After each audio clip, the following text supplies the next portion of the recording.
ఆధారిత వ్యవసాయదారుల సంఘం ఆధ్వర్యంలో అంటుకట్టు సంబంధించిన కార్యక్రమాన్ని నిర్వహించుకోవడం జరిగింది.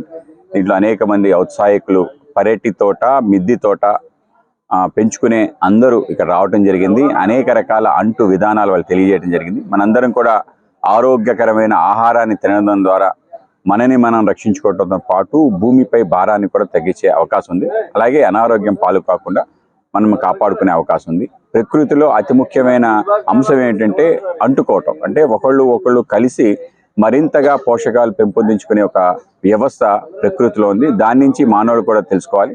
పక్కవాడితో కలిసి స్నేహం చేసే విధంగా ముందుకెళ్లాలో అటువంటి ఒక వ్యవస్థ ప్రకృతిలో ఉంది. కనుక దాని ఆధారంగా మనం ఏవైతే కాయగూరలు పెంచుకుంటున్నామో వాటిని మరింత సమృద్ధిగా పోషకాలు మరింత పెరిగే విధంగా ఒక వ్యవస్థ ఉంది. కనుక ఆ విధంగా మంచి ఆహారాన్ని తినడానికి, ప్రకృతి సహజ సిద్ధమైన ఆహారాన్ని తినడానికి ఈ అవకాశం కల్పించింది. దీంట్లో శిక్షణ పొందిన వాళ్ళందరూ తప్పకుండా ఆ విధంగా మీరు పెంచుకోవడంతో పాటు మరింత మందిని పెంచుకునే విధంగా ప్రోత్సహించాల్సిన అవసరం ఉంది. ఆ విధమైన ఈ కార్యక్రమం చేయడం చాలా సంతోషం. ఈ కార్యక్రమంలో మేము కూడా పాల్గొనడం, ఇంకా మనం పక్కింటి వాళ్లతో కలిసి మొక్కలు పంచుకునే కార్యక్రమం ఎప్పటి నుంచో ఉంది, అనాదిగా ఉంది. కేవలం మొక్కలమే కాదు, విత్తనాలు కూడా పంచుకునే విధంగా ఒక వ్యవస్థ ఉంది.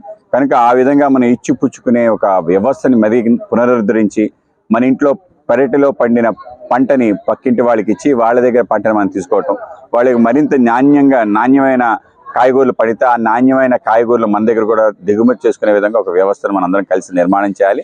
ఆ విధంగా ఒక మంచి వాతావరణం, అలాగే ప్రకృతి దగ్గరగా ఉండే వ్యవస్థని మనం నిర్మాణం చేసుకోవాలి.